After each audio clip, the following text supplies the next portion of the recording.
my beautiful fragrance family. Dustin here, fragrance fan. Go ahead and do me a solid and click that like, comment, and subscribe, and don't forget to hit that bell notification, and I'm just going to keep on giving you guys these budget-friendly fragrance reviews, that $40-ish and under dollar range, and most of these are way less than that, and a good number of these you can find at your local rack stores, including the one that I have for you today. I'm not editing this stupid garbage truck out. That's like the 5th loud interruption, so forgive that annoying thing.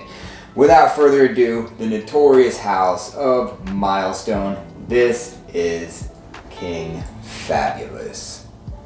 Got it for $16.99 at my Marshalls. They had quite the lineup there. Quite a stunning display they had going on over there. The atomizer lid on this one is really tight, which is funny because like my Oud Woody doesn't do anything. So that's the quality control. I mean, they're super cheap. They are like bottom of the barrel cheap, so you can't always expect a whole lot, but the bottles themselves don't feel too bad in the hand. And the atomizer itself, go ahead and feast your eyes on the amazing display of the Milestone pressurization. Such a gorgeous atomizer. So if you don't already know, this is a clone of Tom Ford's Effing Fabulous, and it's actually a pretty accurate rendition of that. The difference to me being when I first smelled this, it was a bit more aggressive. It kind of had that same piercing leather note that Tuscany leather has. The Milestone Tuscany leather, the Tom Ford Tuscan leather clone. It kind of had that, a good dose of that at first. But really, what this thing is like, the body of this thing is almond. Almond, orris, and a bit of powderiness. There's a good amount of orris, but the almond, to me, seems to be quite dominant.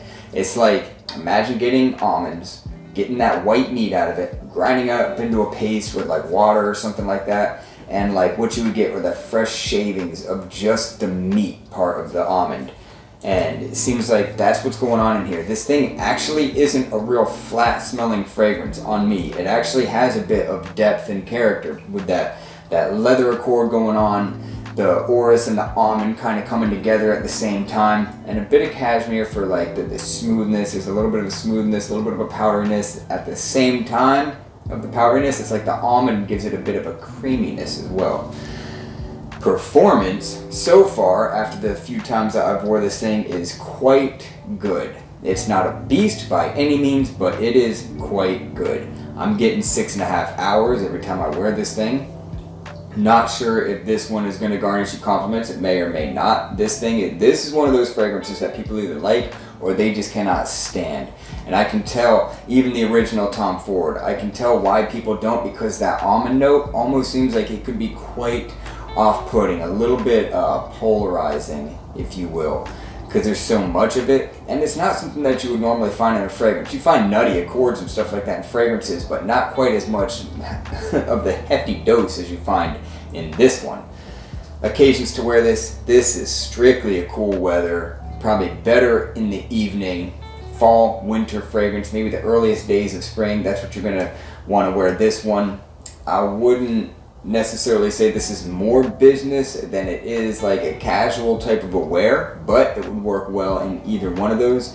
I wouldn't say this is a date night fragrance whatsoever. This is it's a unique scent profile, to be honest. When Tom Ford came out with the original, his version of this, it's almost like they were just getting stuff together and mixing it up and like, hey, that'll work. And it came out, and I kind of like it. I don't think it smells too bad at all. Overall rating, I'll give it a 7. Because the scent profile is like a 6.5 to me. It's not like some mind-blowing, but it is a good smelling fragrance. To me, I really enjoy the way that it smells. I'm going to keep on wearing this thing. I bump it up a little bit because the performance is just enough above average for me to increase the overall rating of this. This is definitely a more mature fragrance than it is youthful. A high schooler, I do not see enjoying this whatsoever. They might, you never know. Everybody's different, but for the most part, they're probably going to say, ew, that is gross smelling.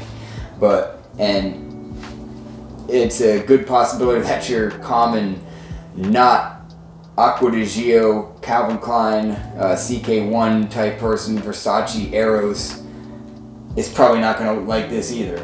But there was somebody at work one day, he was like, man, my buddy's got a Tom Ford fragrance called Effin' Fabulous. It smells so good, so who knows, right? But for people that like niche ideas and stuff like that, this is right up our alley. And for those of us who like ombre leather, Tuscan leather, Latin tradition, this stinking thing, I can't think of it, it's such a mouthful. This thing, you know, stuff like that, I like this. It's good, to me. So 6.5 on the scent profile, 7 overall rating with this scent profile and the longevity of this thing. Quality is decent. That almond is kind of a believable, weird almond smell. So yeah, if you see this, check it out, spray it, it morphs a little bit, that harshness goes away after about 20 minutes, you're that decent dose of that sharp leather, it kind of dissipates after about 20 minutes. When it morphs and the dry down, it's a bit creamier and smoother, and more of that almond and the powdery and stuff like that starts coming out, and the leather starts to leave a little bit while maintaining a bit of a leather feel in the extreme dry down of this thing. So if you see it in the wild, spray it first, see what you think, see if you like that almond accord that's going on, and then make your decision based on that. But other than that, that's my final thoughts on Milestone's King Fabulous. With that, I'm out. Y'all be blessed, take care of yourself always, and until next time.